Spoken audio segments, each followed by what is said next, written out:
The silence that followed was deafening. My father's face went from red with anger to pale with confusion as the crisp, professional voice of Jennifer Martinez from Forbes magazine filled the upscale Italian restaurant. "Ms. Alexandra Bennett? This is Jennifer Martinez from Forbes. I'm calling to confirm the details for your cover story in our upcoming 30 Under 30 issue. Your company Quantum Dynamics has been selected as our featured tech disruptor of the year." I watched as my entire family, Dad, Mom, my older brother Michael and his wife Sarah, sat frozen, their mouths literally hanging open. The other diners who had been staring at our table just moments before were now leaning in, clearly recognizing the Forbes name. "Yes, Jennifer, this is Alexandra," I said calmly, keeping my voice steady despite the hurricane of emotions swirling inside me. "Thank you for calling. We're incredibly excited about featuring your AI-driven logistics platform. The preliminary numbers show Quantum Dynamics is valued at $2.8 billion, making you one of the youngest female tech CEOs to reach this milestone. We'd like to schedule the photo shoot for next Tuesday at your headquarters in downtown Seattle." My father's wine glass slipped from his hand, shattering on the marble floor. The sound echoed through the restaurant, but I barely flinched. I'd been preparing for this moment for 3 years. "That works perfectly, Jennifer. Should we plan for the usual 2-hour session?" "Actually, given the scope of this story, we're allocating 4 hours. This will be our December cover story. The article will detail how you built a billion-dollar company while maintaining complete anonymity, working under the radar while traditional logistics companies like Harrison Transport struggled to adapt." I glanced at Michael, whose face had gone completely white. Harrison Transport was the family business he'd been bragging about running all evening, the same company that had been hemorrhaging clients to my unknown competitor for the past 18 months. "I understand," I said, still maintaining that calm tone that had always irritated my family. "I'll have my assistant coordinate with your team. One more thing, Alexandra. The article will also cover your philanthropic work through the Bennett Foundation. The $50 million donation to establish STEM scholarships for underprivileged students is exactly the kind of story our readers love." Dad's chair scraped against the floor as he abruptly stood up, his hands shaking. "The Bennett Foundation bore our family name, but they'd never connected it to me. Why would they? I was just the family disappointment who worked in computers and lived in a modest apartment. Thank you, Jennifer. I look forward to Tuesday. Congratulations again, Alexandra. You're truly changing the industry." I ended the call and calmly placed my phone face down on the white tablecloth. The silence stretched on for what felt like an eternity. Finally, Mom spoke in a whisper. "Alexandra, what was that? Let me take you back to how this dinner started. 2 hours earlier, I'd arrived at Bella Vista, our family's traditional monthly dinner spot, wearing my usual simple black dress and carrying my worn leather messenger bag. I'd driven my 15-year-old Honda Civic and parked it next to Dad's gleaming BMW and Michael's brand-new Mercedes. The hostess had greeted me with barely concealed disdain, clearly assuming I was lost or in the wrong restaurant. "Miss, I think you might be looking for the casual dining section downstairs? Bennett party table for 5, I'd replied quietly.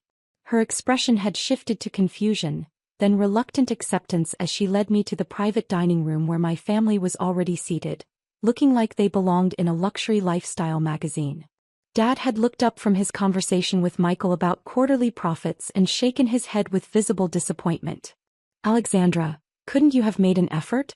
This is a respectable establishment." "I'm wearing a dress, Dad." "That dress probably cost less than what I spend on dry cleaning," Michael had chimed in, adjusting his $300 tie. "Sarah, didn't you offer to take her shopping?" Sarah had smiled awkwardly. "I did mention that sale at Nordstrom. I appreciate the offer, but I'm comfortable with my wardrobe," I'd said, taking my seat. Mom had sighed deeply. "Sweetheart, we just worry about you. Living in that tiny apartment, driving that old car, working at, what is it you do again?" "I work in logistics and technology consulting." "Right, computers," Dad had said dismissively, the same way he'd been saying it for 3 years. "But when are you going to get a real job? Something stable?" Michael was running 3 departments at Harrison Transport by the time he was your age. That's when the interrogation had really begun. For the next hour and a half, they'd systematically dissected every aspect of my life, comparing me unfavorably to Michael at every turn. Michael's buying Sarah a new house in Bellevue, Mom had announced proudly. 4 bedrooms, 3 baths, a 3-car garage. What does your place have, dear? 1 bedroom. It suits my needs. But don't you want more? Sarah had asked gently. Don't you want to build something? Have a family? Michael and I are already talking about kids. I am building something. My work is very fulfilling. Michael had laughed then, the same condescending laugh that had haunted family dinners for years. Playing with computers isn't building anything, Alexandra. I'm talking about real assets. Real wealth. Real success that people can see and respect. Your brother closed a $2 million deal last month, Dad had added proudly. That's what success looks like. Not sitting in some cubicle somewhere troubleshooting other people's technical problems. I don't work in a cubicle, Dad. Whatever. The point is you're 32 years old and you have nothing to show for it. No house, no husband, no real career progression. When I was your age, I'd already built Harrison Transport into a regional powerhouse. That's when the evening had taken its sharpest turn. Michael, emboldened by Dad's support and probably the 3 glasses of wine he'd consumed, had decided to deliver what he clearly thought would be a wake-up call. Alexandra, we love you, but someone needs to tell you the truth. You're living in a fantasy world. This consulting thing you're doing? It's not a real business. You're basically a freelancer with delusions of grandeur. Michael, Sarah had warned quietly. No, she needs to hear this. Look around this restaurant, Alexandra. Look at how people live when they're actually successful. Look at Dad's watch, my suit, Mom's jewelry. That's what achievement looks like. Not whatever it is you're doing. Dad had nodded approvingly. Your brother's right. You're intelligent, Alexandra. You could do something meaningful with your life if you stopped wasting time on these computer games and got serious about your future. I am serious about my future. Then prove it, Michael had challenged. Show us one thing. One concrete achievement. One reason we should take your career seriously. That's when Dad had stood up, his voice carrying across the restaurant as he delivered his devastating verdict. You'll never amount to anything. 32 and still a failure. The other diners had turned to stare. I'd felt my cheeks burn with humiliation, the same humiliation I'd felt at dozens of family gatherings over the past 3 years. But this time was different. This time my phone was ringing. Now, sitting in the aftermath of the Forbes call, I watched my family struggle to process what they'd just heard. That was Forbes magazine confirming my cover story, I said simply. Cover story? Michael's voice cracked like he was 13 again. You're going to be on the cover of Forbes? The December issue, apparently. Dad slowly sank back into his chair, his face cycling through confusion, disbelief, and something that might have been fear. You said, Quantum Dynamics. That's the company that's been destroying Harrison Transport's market share? Is that would be my company. Sarah, who had been completely silent until now, suddenly gasped. Wait, Bennett Foundation. The one that donated $50 million last month. That's you. I nodded. Among other things. The waiter approached hesitantly, probably to clean up Dad's broken wine glass, but Dad waved him away with a sharp gesture. His eyes never left my face. This isn't possible, he said, his voice barely above a whisper. You work at some tech support job. You drive a 15-year-old Honda. You live in that tiny apartment downtown. I do live downtown, I confirmed. It's actually the penthouse of the building I own, but it suits my needs. And yes, I drive a 2009 Honda Civic. It's reliable and I prefer not to draw attention to myself. Michael leaned forward, his face flushed. You're lying. This is some kind of sick joke. There's no way you built a billion-dollar company. I've been running businesses since college and I know what it takes. I pulled out my phone again and opened the Quantum Dynamics app. This app currently manages logistics for about 60% of the Pacific Northwest's e-commerce deliveries. We process roughly 2.3 million packages daily. Would you like to see our real-time dashboard? I turned the screen toward them. The numbers were constantly updating: deliveries completed, revenue generated, efficiency metrics. The daily revenue counter was approaching $12 million for today alone. Mom's hands flew to her mouth. Oh my God. Alexandra, this is real. It's real, Mom. Dad shook his head violently. No, this doesn't make sense. When did you? How did you? We would have known. We would have seen signs. I almost laughed. Signs? They'd missed every single one for 3 years straight. Remember when I told you I was starting a small logistics consulting business? You said, and I quote, "Another one of Alexandra's little computer projects that'll be forgotten in 6 months." The memory hit Dad like a physical blow. I could see it in his eyes. You told me to focus on finding a husband instead of playing with websites, I continued. Michael said I should just get a job at his company answering phones. But you never said anything about success. You never mentioned investors or employees or... Because every time I tried to share anything about my work, you changed the subject. Every family dinner, every holiday, every phone call. You made it clear that my career wasn't worth discussing unless it looked like Michael's version of success. I opened another app on my phone showing them the Quantum Dynamics employee portal. We currently employ 3,247 people across 12 states. Our annual revenue last year was $1.2 billion.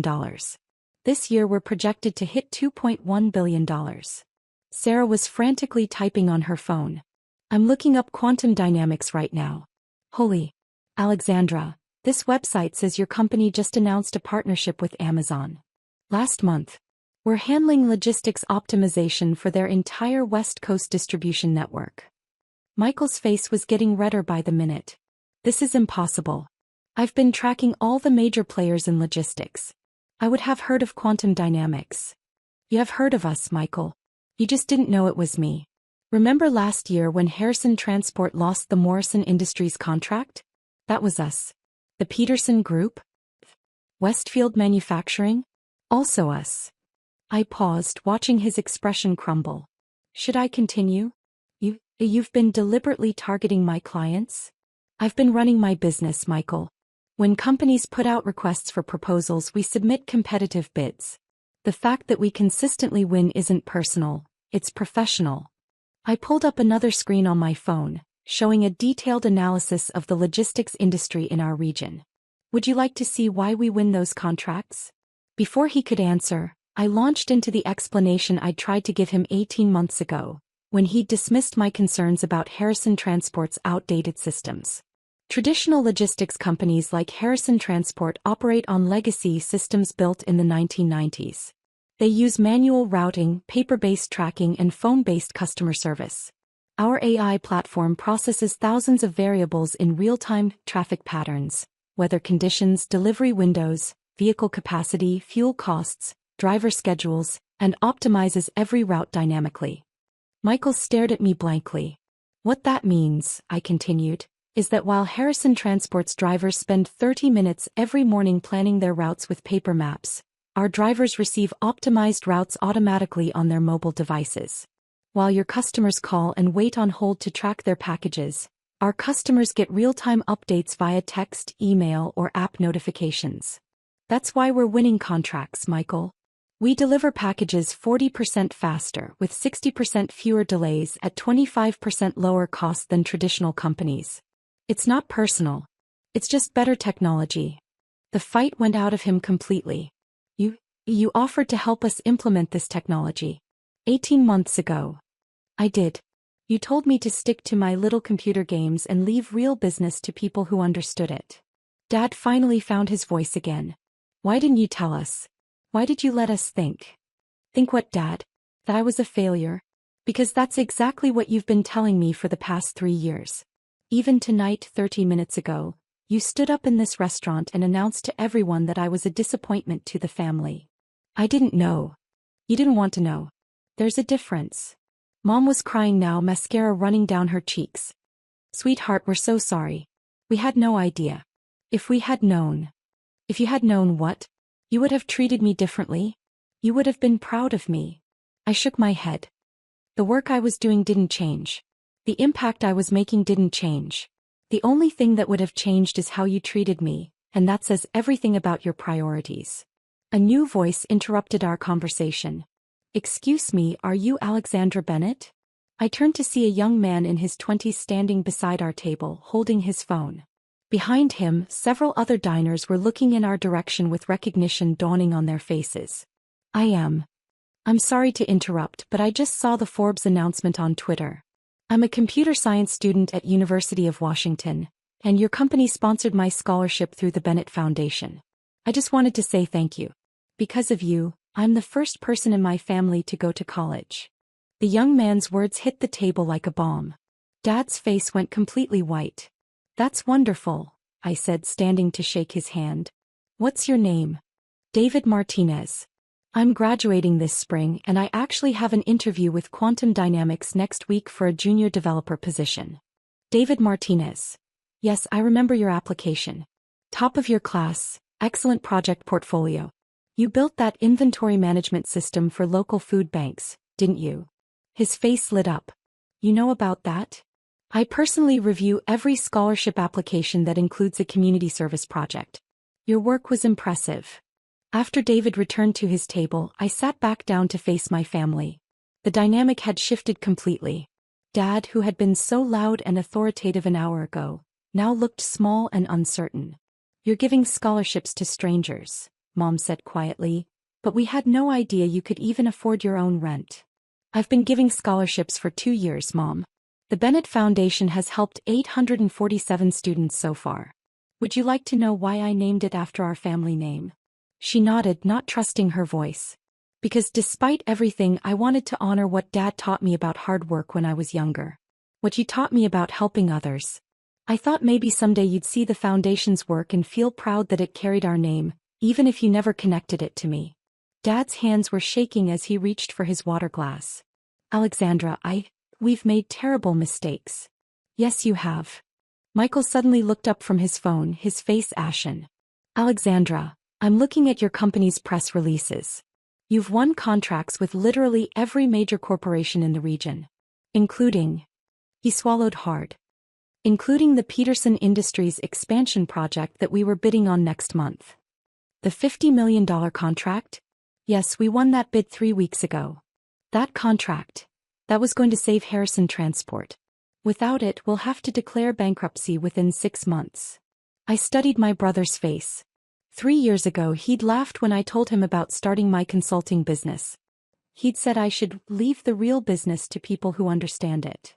He'd refused my offer to help optimize Harrison Transport's operations, calling my suggestions amateur computer nonsense. "Michael, I offered to help you modernize Harrison Transport 2 years ago. You said, and I quote, 'We don't need help from someone who doesn't understand real business.'" "I remember," he whispered. "I sent you 3 detailed proposals showing how to reduce costs and improve efficiency. You threw them away without reading them." "I know. And when you found out that some new company was taking your clients, you never once considered that maybe it was time to innovate instead of just complaining about unfair competition." Sarah grabbed Michael's arm. "Honey, maybe Alexandra could still help. Maybe there's a way to work together." I looked at Sarah, who had always been kind to me even when the rest of the family wasn't. She didn't deserve to suffer because of Michael's pride and stubbornness. "There might be a way," I said carefully. "But it would require some significant changes." Michael's head snapped up. "What kind of changes?"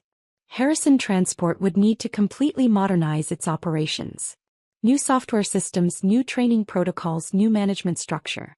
And it would mean acknowledging that the old way of doing things doesn't work anymore." "I can do that. I'll do whatever it takes." I pulled out my phone again and opened a different app, one that Michael had no idea existed.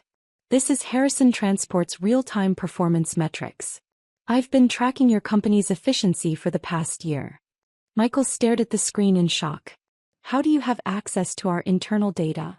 "Because your systems are so outdated that they're basically public. Any decent programmer could access this information. It's one of the reasons you're losing contracts. Your data security is non-existent." I showed him the numbers: delivery delays, customer complaints, cost overruns, route inefficiencies. It was even worse than I'd thought. "Michael, your company is operating at about 30% efficiency compared to industry standards. Your average delivery time is 2.3 days when it should be same day or next day. Your customer satisfaction rating is 62% when the industry standard is 94%. Your cost per delivery is $47 when it should be under $20. Dad leaned over to look at the screen. "Those numbers, are those accurate?" "Completely accurate. The only reason Harrison Transport hasn't gone bankrupt already is because you inherited Dad's reputation and have older clients who haven't modernized their own operations yet. But those clients are retiring or being replaced by younger executives who expect modern service levels. What would it take to fix it? Michael asked, his voice barely audible. Complete technological overhaul. New logistics software, real-time tracking systems, automated routing optimization, customer service integration, mobile applications for drivers and customers, data analytics platform, cybersecurity implementation. I paused. Basically, everything I tried to explain to you 3 years ago. How much would that cost? Michael asked. About $2.3 million for the full transformation, plus another $800,000 for staff training and transition costs. Michael's face fell. We don't have that kind of money. That's why we desperately needed the Peterson contract. I was quiet for a long moment, considering my options. These people had hurt me deeply, dismissing my achievements and making me feel worthless for years. But they were still my family. And Sarah didn't deserve to lose her home because of Michael's stubbornness and pride. I have a proposal, I finally said. Quantum Dynamics will acquire Harrison Transport. The purchase price will be $1.2 million, which should cover your current debts and give you a small cushion. Michael, you'll become a regional operations manager, and you'll spend the next 2 years learning modern logistics management under my senior staff. You'd do that. Michael's voice was barely audible. There are conditions. You'll start at an entry-level management salary, $75,000 per year. If you prove you can adapt, learn, and contribute meaningfully to the modernized operations, you'll have the opportunity to earn back up to 20% ownership in the Harrison Regional Division after 5 years. And if I can't adapt? Then you'll remain an employee with a steady paycheck and benefits, which is more than you'll have if the company goes bankrupt next year. Sarah reached across the table and squeezed my hand. Alexandra, that's incredibly generous. I'm not doing it to be generous, Sarah. I'm doing it because a regional logistics network strengthens my overall platform, and because I believe in giving people opportunities to prove themselves. Michael will have to earn every percentage point of that ownership back. Mom was crying harder now. Alexandra, we've been so wrong about everything. So wrong about you. Yes, you have been. Dad cleared his throat, struggling to find words. Is there any way you can forgive us? Any way we can make this right? I looked around the table at these people who had spent 3 years making me feel small and worthless. Part of me wanted to walk away and never look back. But another part of me remembered family dinners when I was younger, when Dad would ask about my school projects with genuine interest, when Mom would brag to her friends about my academic achievements. I don't know, Dad. Trust isn't something you can rebuild overnight. But we can try? Mom asked hopefully. We can try. But it means treating me with respect even when you don't understand what I do. It means not dismissing my achievements just because they don't fit your traditional definition of success. And it means accepting that I built something incredible with no help from any of you, while you were all convinced I was failing. We can do that, Dad said quickly. We want to do that. My phone buzzed with a text message. I glanced at it and couldn't help but smile. What is it? Sarah asked. My assistant. The Forbes photographer wants to include a family photo for the article. Something about the support system behind successful entrepreneurs. I looked around the table. I was going to decline, but maybe. Yes, Mom said immediately. Yes, absolutely. We'd be honored. Even though an hour ago you were ashamed to have me as a daughter? Dad winced. Alexandra, I will regret those words for the rest of my life. But if you give us a chance, I promise we'll spend every day proving that we're proud of you. I studied his face, looking for any sign of insincerity. What I saw instead was a man who had just realized he'd completely misjudged his own daughter, and who was genuinely devastated by his mistakes. The photo shoot is Tuesday at 2 p.m. at Quantum Dynamics headquarters, I said finally. Dress professionally. And Dad. Yes. When the reporter asks about my childhood and what inspired me to become an entrepreneur, I hope you'll remember that it wasn't your doubt that motivated me. It was your early encouragement, before you decided I wasn't worth your attention anymore. He nodded, tears in his eyes. I remember being so proud when you won the science fair in 8th grade. When you got accepted to MIT with a full scholarship. When you graduated summa cum laude. He paused. I never stopped being proud of you, Alexandra. I got scared when I couldn't understand what you were doing anymore. Instead of asking you to help me understand, I convinced myself it wasn't important. That's going to change? That's already changed. Starting right now. I signaled the waiter for the check. When it arrived, I handed him my black American Express Centurion card, the one that had no preset spending limit and required a $10,000 annual fee. Alexandra, Michael said as we prepared to leave, there's something I need to ask you. What? The night you offered to help Harrison transport and I laughed at you, did you know then? Did you already know how successful you were going to be? I thought about that night 2 years ago. Quantum Dynamics had already secured its first major contracts, and I was beginning to realize just how big this could become.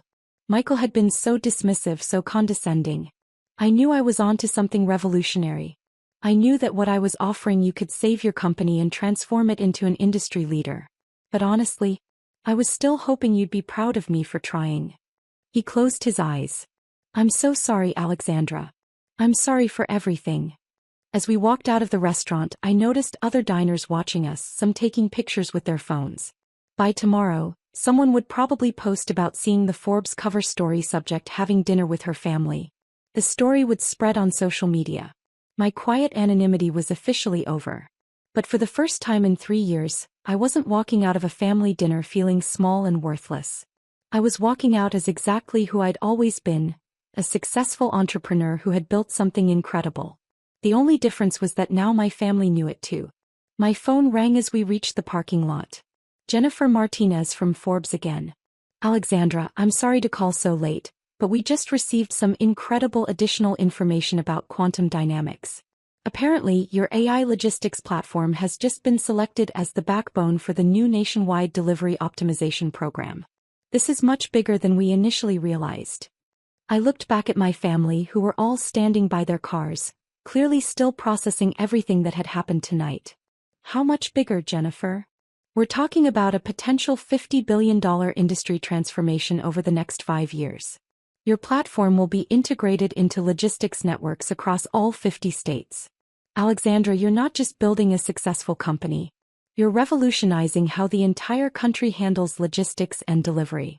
This story just became our biggest tech feature of the year.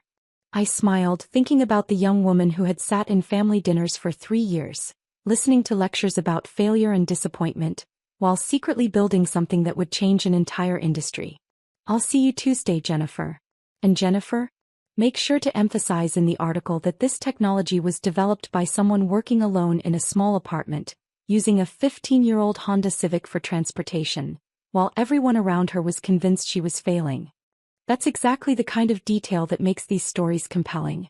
The underdog angle always resonates with our readers. As I drove home to my downtown penthouse in my reliable Honda Civic, I realized that the best part of tonight wasn't proving my family wrong. It wasn't even the satisfaction of revealing my success after years of hiding it. The best part was finally being able to stop pretending to be smaller than I was. Tomorrow, the world would know that Alexandra Bennett wasn't just another tech entrepreneur.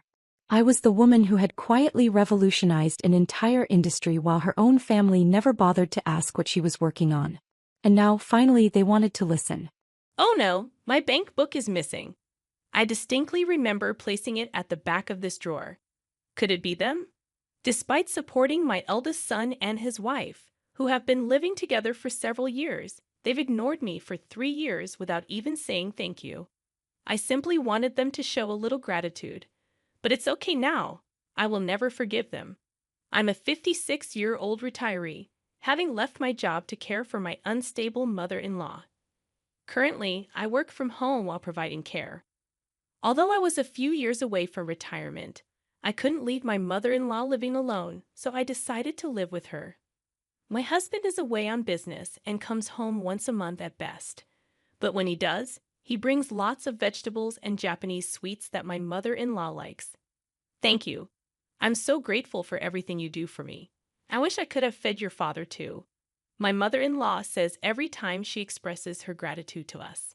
My father-in-law passed away over 10 years ago from cancer, unable to eat his favorite foods in the end. My mother-in-law often regrets not having done tests earlier, and she wishes she could have fed him the delicious foods she eats now. My mother-in-law's condition varies greatly from day to day. Some days she's bedridden and barely eats, while on other days she's energetic and goes for a walk by herself. Her unpredictable behavior often surprises me, but as long as she enjoys her days, I'm happy to watch over her. However, there's a troublesome event that occurs 2 or 3 times a month for both my mother-in-law and me. It's when my eldest son and his wife from the neighborhood show up. Mom, Grandma, long time no see. Were you well? We're starving. Can you make something to eat right away? Sorry to intrude, mother-in-law. I'm hungry, so please hurry, they demand.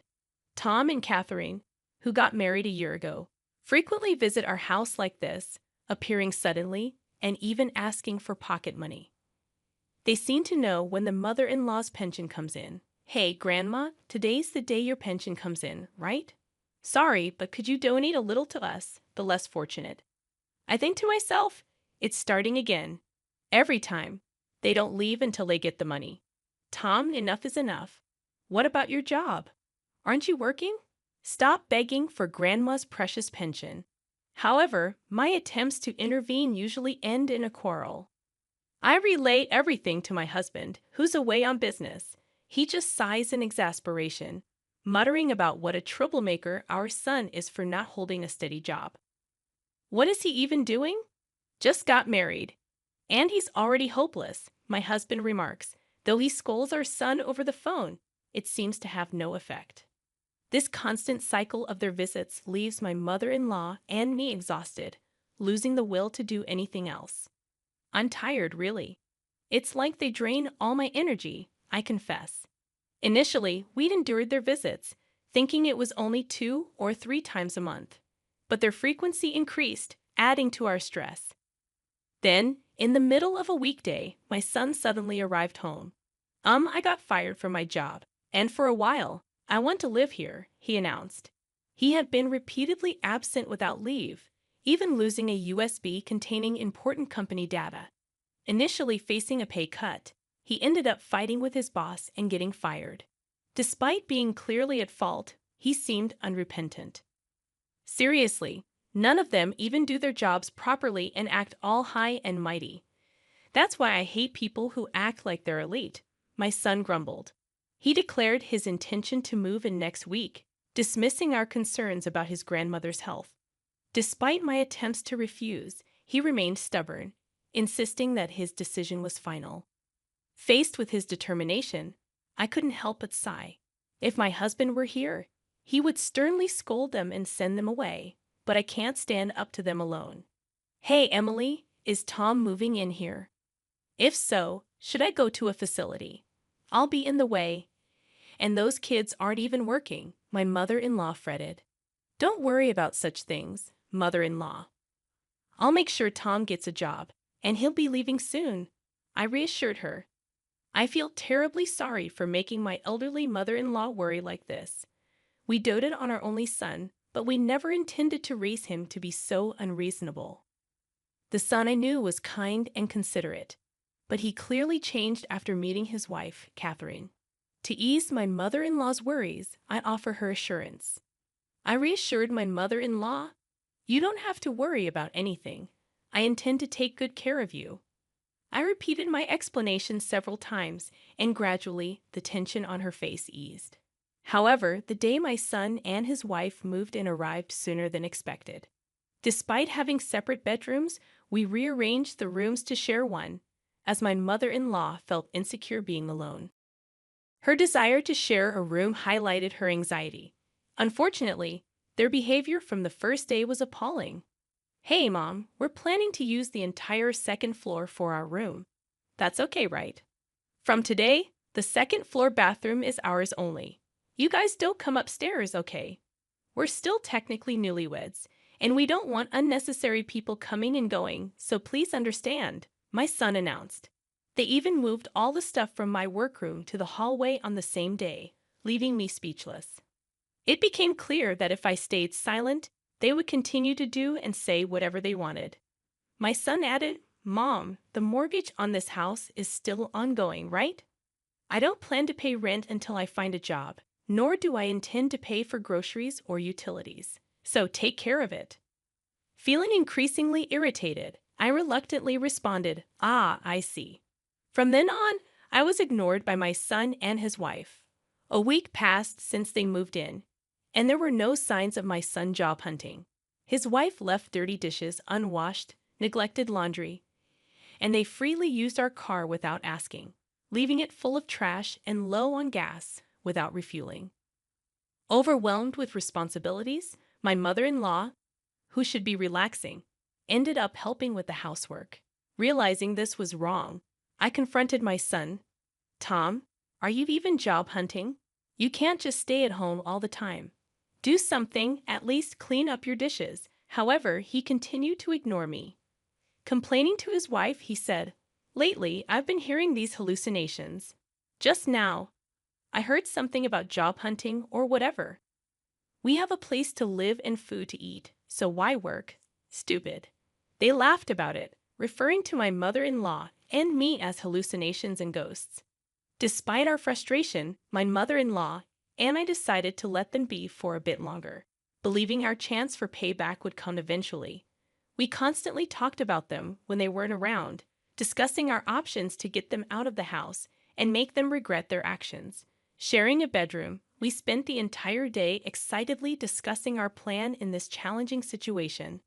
I might have succumbed to depression if I were facing this alone, but being together makes it feel like we can get through it. Almost 3 years have passed since they moved in, and it's been 3 years since they started ignoring us. Perhaps they think we're ghosts. True, they haven't paid a penny for rent or living expenses. Their savings must be running out soon, right? Indeed, they might be covering their cell phone bills and dining out. But I've heard they're estranged from Catherine's parents, so financial help seems unlikely. They may ignore us now, but surely they'll come to us for help once they run out of money. We've decided that's when we'll take our revenge.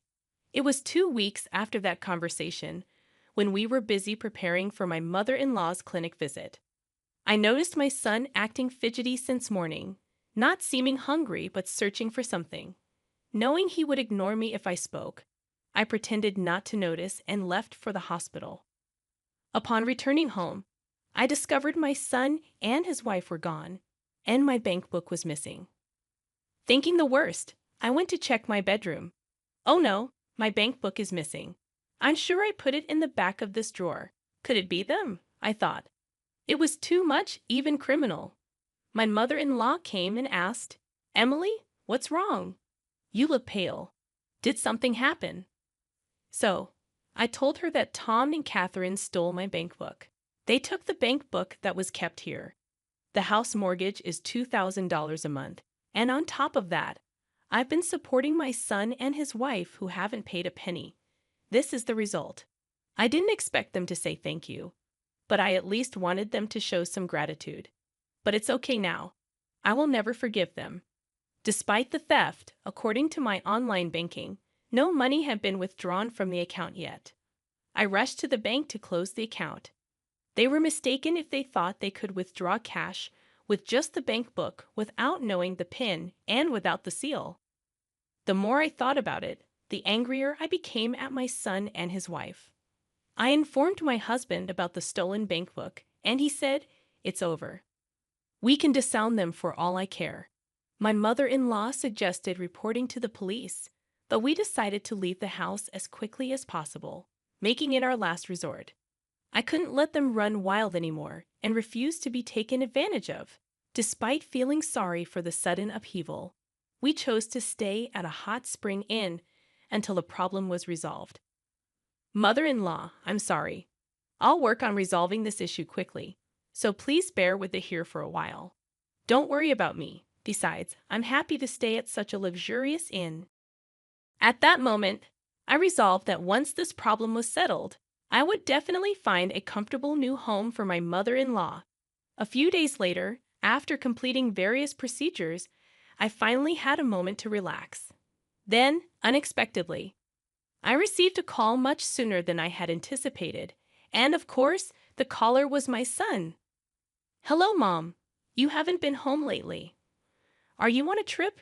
Gran was not there either, so I was just wondering what happened and got worried, he said, his voice clearly trembling and upset. It's odd, isn't it? He ignored me for 3 years, yet now he can talk when he's in trouble. What's the matter? This is the first time you've spoken to me in 3 years. Do you need something? By the way, I have no business with you guys. Don't say that, please. I don't understand, but we received a notice to vacate the house by the end of the month. It's our own house, so what's going on? He explained.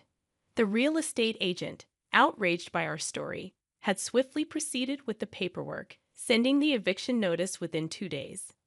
Impressed by the real estate agent's prompt action, I decided to reveal the truth to my son. Ah, that house! I sold it because I thought it was no longer needed, and it seems the new buyer wants you to leave soon.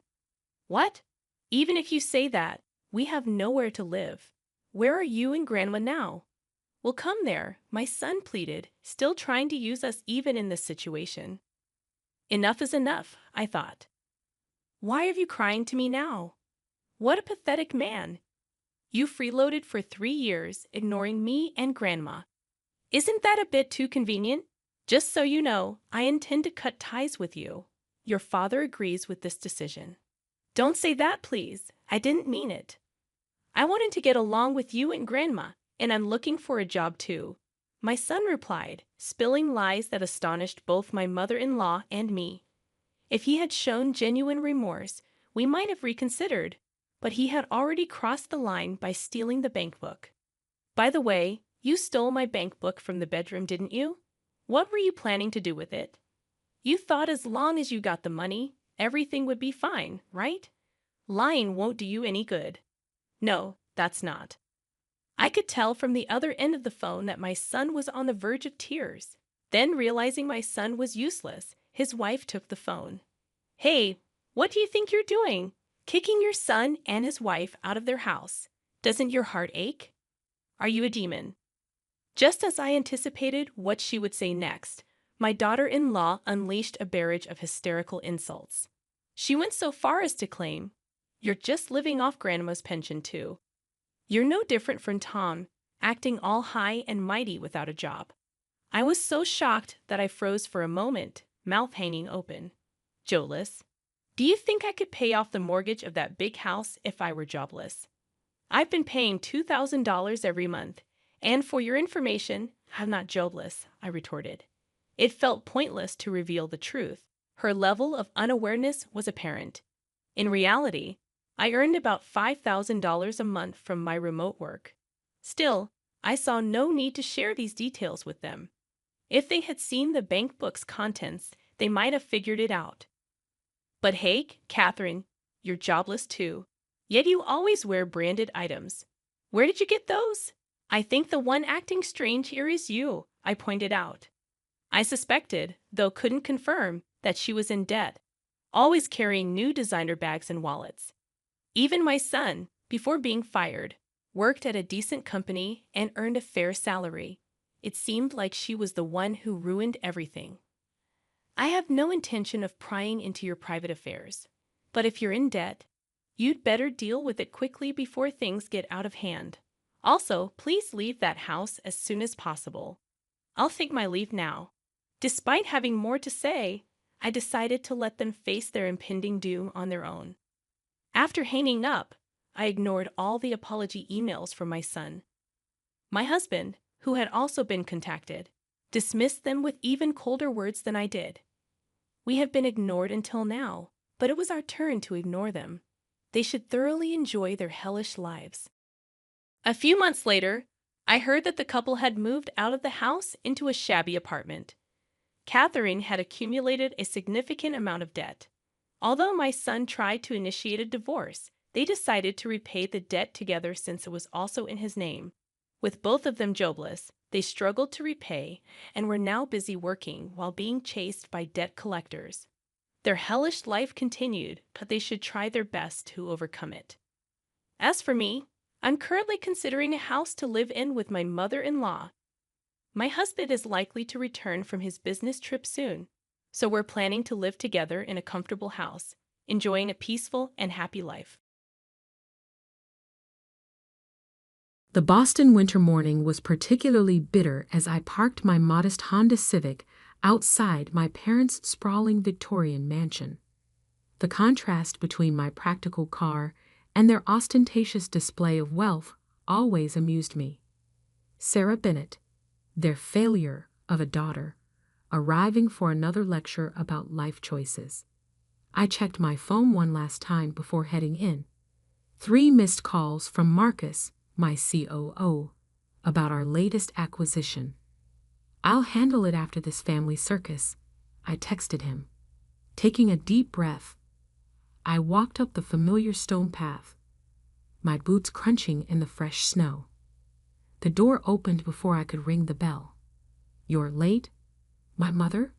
Eleanor Bennett said with her trademark disapproving frown. Her perfectly coiffed silver hair and designer outfit screamed old money, just like everything else about her. "Good morning to you too, Mom." I tried to keep my voice light as I stepped inside. The house smelled of fresh coffee and cinnamon, our housekeeper Maria's signature breakfast scent. Some things never changed. In the formal living room, my father, Robert Bennett, sat in his leather armchair like a king on his throne. My younger sister Victoria perched on the sofa, looking smugly perfect in her corporate attire. She'd followed the proper path, Harvard Business School, then straight into the family's luxury hotel chain, Bennett Hospitality Group. "Sit down, Sarah," my father commanded, not bothering with a greeting. "We need to discuss your future." I settled into an armchair, already knowing what was coming. At 32, I was the black sheep who'd rejected the family business to pursue my own path. My crime? Starting a tech company instead of joining their precious hotel empire. "Your sister is being promoted to executive vice president," my father announced, beaming at Victoria. "Meanwhile, you're still playing with your little internet startup." Victoria's smile widened. "Don't worry, Sarah. There's still an entry-level position available if you want to learn the business properly." I bit back a laugh. If they only knew that my little internet startup had just closed its 4th round of funding. But I kept my success quiet, operating under a holding company name that couldn't be traced to me. I wanted to succeed or fail on my own merits, not the Bennett name. "Actually, I'm quite happy with my company," I said calmly. My mother sighed dramatically. "Darling, it's time to be realistic. You're not getting any younger. The family business needs you." "No, Mom. The family business needs another obedient soldier who won't question Dad's outdated methods." My father's face reddened. "Outdated? I've built this empire from the ground up. 20 luxury hotels across 3 continents. What have you achieved with your little tech experiments?" I remained silent, thinking about the real reason for this meeting. Last week, Bennett Hospitality Group had tried to acquire a small but innovative hotel management software company, only to be outbid by an anonymous buyer. That buyer was me, through my company, Nova Technologies. "Sarah," my father leaned forward, his voice softening in that manipulative way I knew too well. "I'm offering you a chance to be part of something great, a real legacy. And if I refuse, then you'll be cut off completely," he said flatly. "No more trust fund, no shares in the company, no inheritance. It's time to grow up and join the real world." Victoria gasped in fake concern. "Daddy, don't be too harsh. She just needs guidance." I stood up, smoothing my simple black dress. "Before you make that decision, there's something you should see." I pulled out my laptop from my bag. "What? Your little website?" Victoria snickered. I opened the financial documents I'd prepared. "No, sister dear, the full scope of Nova Technologies. You see, we're not just a startup anymore. My father frowned. Nova Technologies? That's the company that just outbid us on the software acquisition. Exactly. I turned the laptop toward them. And here's our current market valuation. The screen showed our company's worth, $47 million, and growing. My mother's coffee cup slipped from her fingers, shattering on the hardwood floor. Coffee splashed across her expensive Persian rug, but for once, she didn't seem to notice.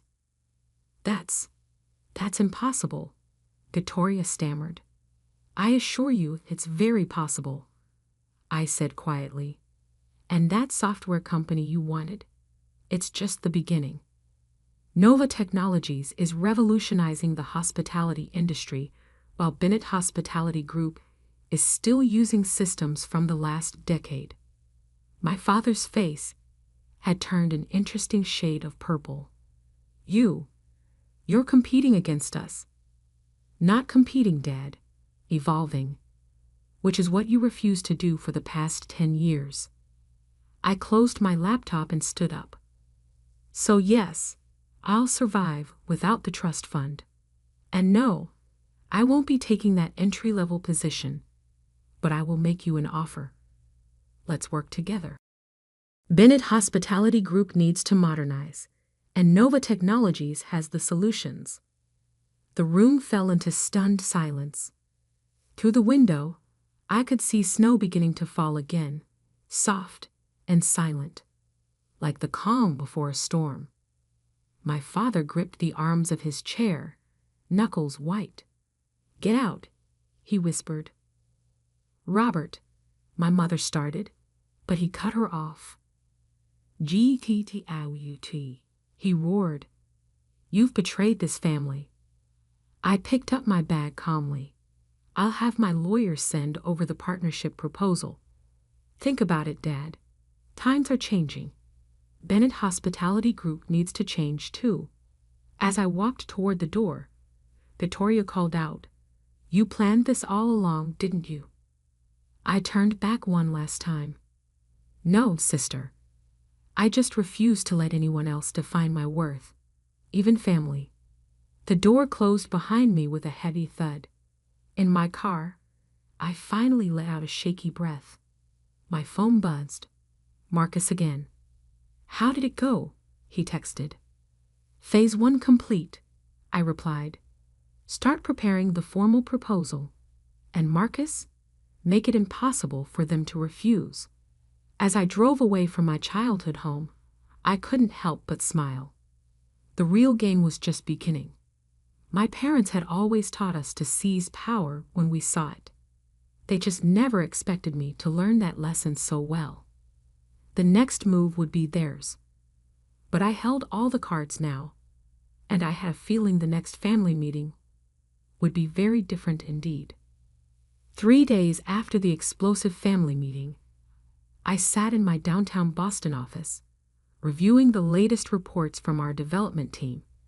The wall-to-ceiling windows offered a stunning view of the city skyline, though I barely noticed it anymore.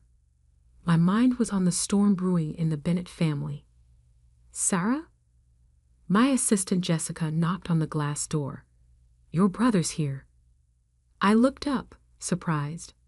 Michael Bennett, my younger brother and the family's golden boy, wasn't due back from London for another week. He managed our European hotels and usually stayed far from family drama. Send him in. Michael entered, looking every inch the international executive in his tailored suit. At 30, he was the spitting image of our father in his younger days. Same commanding presence, same steel blue eyes. But unlike Victoria, Michael had always shown a hint of rebellion against our father's iron grip. Quite an office you have here, he said, looking around the modern space. Father's probably having an aneurysm just thinking about it. I gestured to a chair. What brings you back early? You mean besides World War II erupting at home? He sat down with a sigh. Victoria called me immediately after your little reveal. She was hysterical. I'm sure she was. Father's been on a rampage. He's called emergency board meetings, hired investigators to dig into Nova Technologies, and even tried to pressure some of your smaller clients to drop you. I smiled. I expected nothing less. Michael leaned forward. But here's what you might not know. The board isn't backing him. Nova's reputation in the industry is too strong, and your software solutions are exactly what they've been pushing for. Some of them have been secretly using your systems in their private businesses. That was interesting.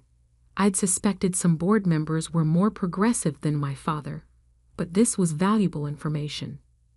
There's more, Michael continued. Victoria's promotion? It's not just about rewarding her loyalty. Father's losing grip on the company. The shareholders are demanding modernization, and he's trying to consolidate power within the family. And you're telling me this because I'm tired of the old ways too.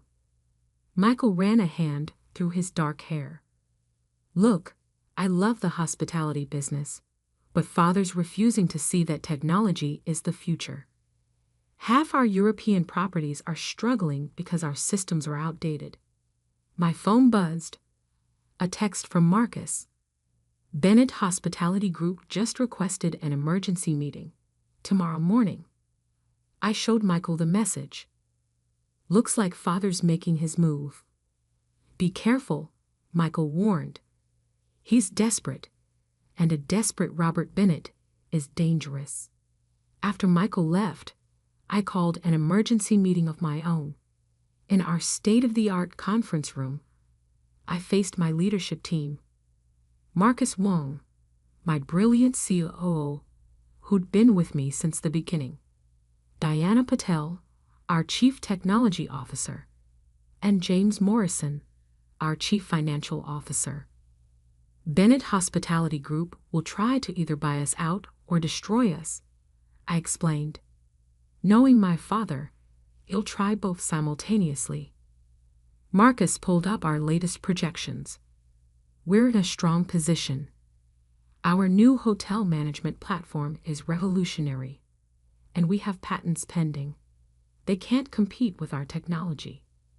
But they can make things difficult, Diana added. They have relationships with every major hotel chain. One word from Robert Bennett could lock us out of key markets. I stood up and walked to the window, watching the city lights flicker on as dusk approached.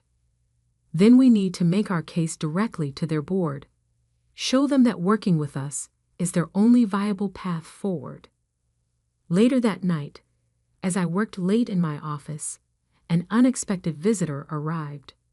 Maria, our old housekeeper, walked in hesitantly. Miss Sarah, she said, wringing her hands. I had to come warn you. What's wrong, Maria? Your mother? She was in your father's study today. They were talking about old documents, something about your grandfather's original company shares. I felt a chill. My grandfather, William Bennett, had started the company with 3 small hotels. The original incorporation documents contained some unusual clauses about family ownership. Did you hear anything specific? Only that your father said he'd found a way to put you in your place, and Miss Victoria was making calls to the family lawyer. After Maria left, I called our legal team. I need everything you can find on Bennett Hospitality Group's original incorporation documents. Tonight. The next morning, I arrived at Bennett Hospitality Group's headquarters early. The building itself was a testament to old money, all marble and mahogany, with oil paintings of past Bennett patriarchs lining the walls. In the main conference room, my father sat at the head of the table, flanked by Victoria and our family's longtime lawyer, George Hamilton. The board members filled the remaining seats with one conspicuous empty chair, Michael's. Where's Michael? my father demanded. Probably stuck in traffic, Victoria said smoothly, but I caught the flash of worry in her eyes. I took my seat, opened my laptop, and waited. The tension in the room was thick enough to cut with a knife. Before we begin, my father announced, I have something to share. He nodded to George, who started distributing documents. According to the original incorporation documents, George explained, all Bennett family members engaged in competing hospitality businesses must surrender their company's shares and any inherited interests. Victoria smirked. In other words, dear sister, you have a choice. Sell Nova Technologies to us at our offered price, or lose your entire inheritance. I stayed silent, watching the board members' reactions. Most seemed uncomfortable with this aggressive tactic. Then the conference room door opened. Michael walked in, followed by someone that made my father's face turn pale, our grandfather, William Bennett himself. The 90-year-old man might have been physically frail, but his eyes were sharp as ever. Robert, he said in his gravelly voice, what the hell do you think you're doing to my granddaughter? The room erupted in chaos. Victoria's smirk vanished. My father half rose from his chair. Dad, you're supposed to be in Florida and miss this power play. Grandfather snorted. Michael called me 3 days ago. Good thing, too. He turned to George. Those incorporation documents you're so fond of, I wrote them, and you're interpreting them wrong. I pulled out my own documents, the ones my legal team had discovered overnight. The clause about competing businesses specifically excludes technology services, I explained. Grandfather was quite forward-thinking for his time. William Bennett smiled. I always knew you had the real business sense in the family, Sarah. While they were playing hotel managers, you were revolutionizing the entire industry. My father's face had turned an alarming shade of red. This is ridiculous. The company needs to evolve. One of the board members interrupted. Mr. Bennett, we've been trying to tell you this for years. Nova Technologies represents exactly the kind of innovation we need. I stood up, commanding the room's attention. I have a new proposal. Nova Technologies doesn't want to compete with Bennett Hospitality Group. We want to transform it.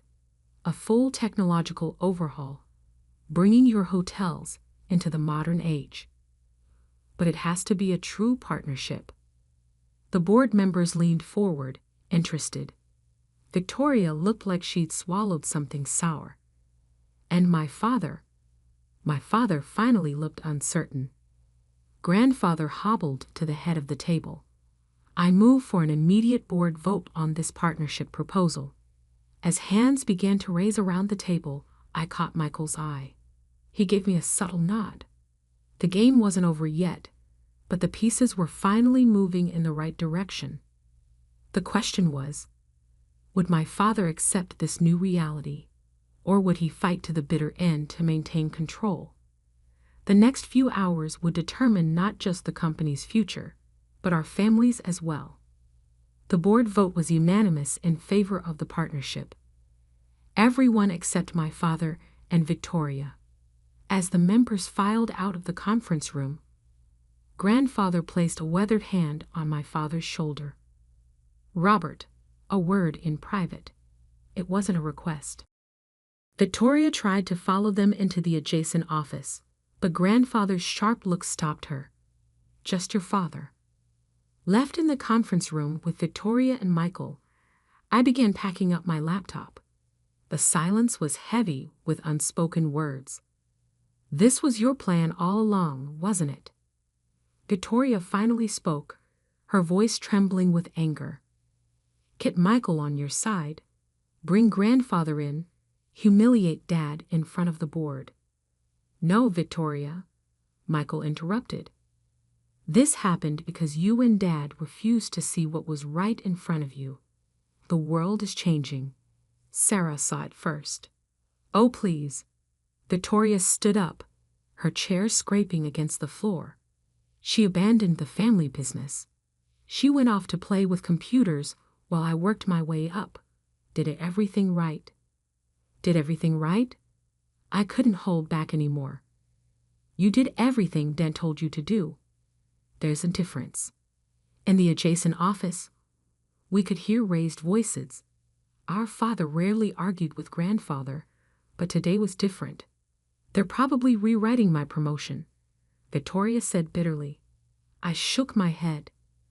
This isn't about your promotion. It's about saving the company you claim to love so much. Before Victoria could respond, the office door opened. Grandfather emerged first, looking tired, but satisfied. Our father followed, his face unreadable. Sarah, he said quietly. Another word. Inside the office, I sat across from my father, reminded of countless childhood lectures in his study. But something was different now. The power dynamic had shifted. Your grandfather reminded me of something, he began, staring out the window. When I took over the company from him, I was convinced I knew better. New properties, aggressive expansion. He fought me on every decision. And you proved him wrong, I said. The company grew. Yes, he turned to face me. But now I'm doing exactly what he did, refusing to see that the next generation might know better. Coming from my father, this was as close to an apology as I'd ever heard. Show me, he said suddenly. Show you what? Your company. How it works. What makes it worth $47 million? An hour later, we were walking through Nova Technologies' offices. My father looked out of place among the open floor plan, casual dress code, and collaborative spaces, but he was paying attention. In our main development room, Diana was demonstrating our latest AI-driven booking system. Traditional hotels lose 23% of potential bookings due to system inefficiencies, she explained. Our platform reduces that to less than 3%. My father's eyes widened at the projection screens showing real-time data from our test properties. And this works across all hotel management systems. That's the beauty of it. Marcus joined in. It's completely adaptable. We could have Bennett properties integrated within months. Later, in my office, my father sat heavily in a visitor's chair. I never bothered to understand what you were building. You never asked, I said simply. He nodded slowly. The board is right. We need this. But Sarah, I need to know. Can you work with Victoria? With me? Really work together? That depends. Can you accept that I'm not just your daughter anymore? I'm a business partner, an equal. The question hung in the air between us. Decades of family dynamics, expectations, and control issues distilled into one moment. Finally, he extended his hand. Partners. 3 months later, the integration of Nova Technologies and Bennett Hospitality Group was proceeding better than expected. My father, to everyone's surprise, had thrown himself into learning the technology. Victoria, after some initial resistance, had found her niche in marketing our integrated solutions to other luxury hotel chains. But the real test came at the next family dinner, the first since that fateful meeting where they tried to fix my life.